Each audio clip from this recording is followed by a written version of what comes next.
สบายดีน้องชาว PCP เนาะถือว่าซ่องมื้อนี้เนาะถือว่าซ่องมาแจ็คเนาะมาเฮ็ดวิดีโอลงช่อง YouTube เนาะก็ถือว่าโดนแล้วเนาะที่ว่าซ่องมาแจ็คเฮาบ่ได้เฮ็ดวิดีโอเนาะลงซ่องถือว่ามื้อนี้เฮามาเฮ็ดวิดีโอลงซ่องเนาะถือว่าตัวนี้เนาะเฮาจะมาแนะนำเกี่ยวกับปืนเทคนิคอลเนาะตัวนี้เป็นเทคนิคอล2026เนาะถือว่าส่วนรายละเอียดปืนเทคนิคอลนี่เขาจะเว้าเกี่ยวกับปืนเทคนิคอลเนาะแล้วก็ราคาเนาะถือว่าตัวนี้เป็นเทคนิคอล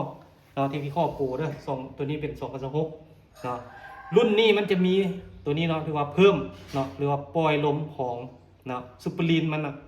ถือว่าลูกค้าจะให้มันแห้งกับปรับเนาะปรับมันมีปรับเทคนิคอลตัวนี้มันจะคล้ายคือพวก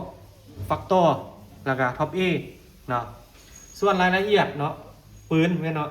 ตัวนี้เนาะถือว่ามันจะเป็นเหล็กของมันจะเป็นเหล็ก8แหวนเนาะทั้งเนาะจะเป็นทางอลูก้นมนเนาะเราถือว่าเราตัวนี้เฮามีเนาะถือว่าเรานี่ตัวนี้แม่นเฮาใส่เราทีเคเนาะแต่ว่าถ้าลูกค้าบ่มักเนาะบ่มักเราทีเคลูกค้าต้องการเราโพลีคอนหรือว่าเราอีกXM8 เนาะเฮาก็สามารถประกอบให้ได้เนาะถือว่าความยาวของเรามันจะมี40เนาะหรือว่า45 50ลูกค้ามักยาวส่ำใดเฮาประกอบสามารถเนาะประกอบตามลูกค้าสั่งส่วนเก็บเสียงอยู่ทางห้านเฮาจะมีแต่เก็บเสียง3เทคนะเนาะลูกค้าเนาะเก็บเสียง3เทคเนาะแล้วก็กล้องตัวนี้จะเป็นกล้องเนาะ BNA เนาะส่วนปืนบอกนี่เนาะถือว่ารุ่นนี้เนาะเทคนิคอล2026เทคนิคอลโปรนี่เนาะเฮารับประกันกลุ่มให้เนาะระยะหรือว่า60-70 เมตรฝาอุยซิเนาะแต่ว่าตัวนี้เนาะลูกค้าก็สิฮู้แล้วเนาะพวกเลยลูกค้าท่านใดเคยใช้พวกนั้นน่ะท็อป A หรือว่าฟักตอร์เนาะมันจะมีคือกันเนาะตัวนี้คือว่าเป็นปั๊บลมเนาะของซูเปอร์โอลิงมันเนาะคือว่าเนาะซูเปอร์ลีนข้างในมันเนาะส่วนถ้าลูกค้าต้องการเนาะถือว่าเพิ่มความแรงของค้อนเนาะเปลี่ยนปรับทั้งหลังเนาะมันก็คล้ายคือพวกเทคนิคอลรุ่นทั่วไปเนาะแต่ว่าเขาจะเว้าเนาะตัวนี้เนาะคือว่าตัว2026นี่เนาะท้ายมันจะเป็นท้ายเนาะเป็นท้าย L นะท้าย L น้อยท้ายแบบที่มันจะบ่คือพวก2025มันจะเป็นพวกท้าย MC เนาะท้ายคือ MC เนาะตัวนี้เนาะแล้วก็ส่วนราคาเนาะถือว่าราคา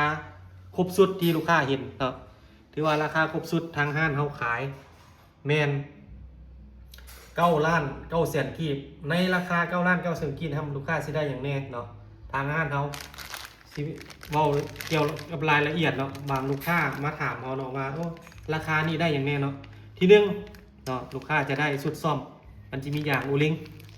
เนาะหรือว่าอันเทสเวลาลูกค้าต้องการเพิ่มลมเนาะ2เนาะจะมีโม่เนาะอันนี้จะเป็นโม่เนาะแล้วก็จะมีขาจับกล้องเขาจะมีให้พร้อมแล้วก็นี่แม่นท่อบังแสงถือว่าท่อบังแสงประกอบใส่เนาะเวลาพวกลูกค้าไปเนาะยิงมันเลื่อมมันอย่างพวกลูกค้าหันใส่แล้วเราก็จะแถมลูกปืนกับหนึ่งเนาะในนี้จะมีสูบกลางตีนพับได้อันนี้จะเป็นสูบไม้นะลูกค้าเอาไปลูกค้าจะประกอบเองเนาะอันนี้ถือว่าเนาะถ้าลูกค้าท่านใดสนใจเนาะแล้วแม่นติดต่อมาทางเบอร์ทางห้านเขาเนาะอันนี้เป็นเบอร์ห้านเขาเนาะเบอร์ห้านเขาแม่นยังเบอร์WhatsApp ตัวเก่าเนาะ02091972575ถือว่าอันนี้เป็นเบอร์ทางห้านเขาหรือว่าเบอร์ทางช่องมาแจ็คเขาเนาะยังแม่นใส่เบอร์เก่าถือว่าเขายังบ่เปลี่ยนเนาะถ้าลูกค้าท่านใดสนใจติดต่อมาแล้วเขาจะย้ำเติมเนาะมีลูกค้าต่างแข่งหลายคนเนาะว่าถามว่าเครื่องมันมีเก็บปลายทางบ่เขาขอเว้าอยู่ในวิดีโอนี่เนาะถือว่าถ้าลูกค้าต่างแข่งแมนบ่มีเก็บปลายทาง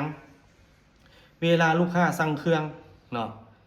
เวลาลูกค้าสั่งเครื่องแล้วเขาจะประกอบเครื่องตามลูกค้าสั่งเนาะเวลาเขาประกอบแล้วเขาจะวิดีโอคอลให้ลูกค้าเบิ่งเครื่องก่อนถ้าลูกค้าตกลงโอเคเขาจะแพ็คเครื่องแล้วเขาจะเอาไปฝากทางรถเมล์เนาะถือว่าเครื่องนี้บ่สามารถฝากทางขนส่งได้เนาะเวลาเขาไปฮอดคิวแล้วเขาจะโทรหาลูกค้าให้ลูกค้าลมน้ำเจ้าของรถเมล์เพื่อตกลงราคาฝากเนาะเกี่ยวกับค่าฝากแล้วเอาเครื่องลงใส่เวลาตกลงได้แล้วเขาจะเอาเบอร์โทรเจ้าของรถป้ายรถให้ลูกค้าเวลานั้นลูกค้าต้องได้โอนเงินให้เขาเนาะเฉพาะลูกค้าตั้งแข้งเนาะบัดนี้ลูกค้าอยู่นครหลวงถ้าต้องการ เก็บเงินปลายทางแม่นนัดรับเครื่องเนาะเขาจะนัดรับเครื่องแล้วลูกค้ามากวดเครื่องเบิ่งเครื่องเนาะแล้วลูกค้าสามารถกวดเครื่องครบตามที่เขาเว้าแล้วลูกค้าจ่ายเงินเนาะถือว่านี่ลูกค้านครหลวงถ้าตั้งแข็งแม่นขึ้นมารับเครื่องเขาก็สามารถให้กวดเครื่องก่อนจ่ายเงินได้เนาะที่ผ่านมาเนาะลูกค้าหลายคนถามว่า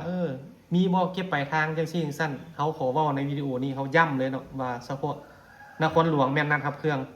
กวดเครื่องก่อนจ่ายเงินตั้งแข็งฝากแจ้งเบอร์โทรเจ้าของรถป้ายรถและได้โอนเนาะอันนี้ถือว่าราคาครบสุดเนาะให้ลูกค้าเบิ่งเนาะตามที่เขาเว้านี่เนาะแล้วนอกจากนั้นทางห้านเขาก็มีเนาะถือว่ามีกล้องขายเนาะคือนี้เป็นกล้อง BSA นะทางห้านเขาขายแม่น2ล้านกีบเนาะแต่ว่ากล้องเขาสามารถฝากขนส่งได้แต่ว่าเขาขอเว้าอีกเนาะฝากขนส่งแม่นบ่มีเก็บปลายทาง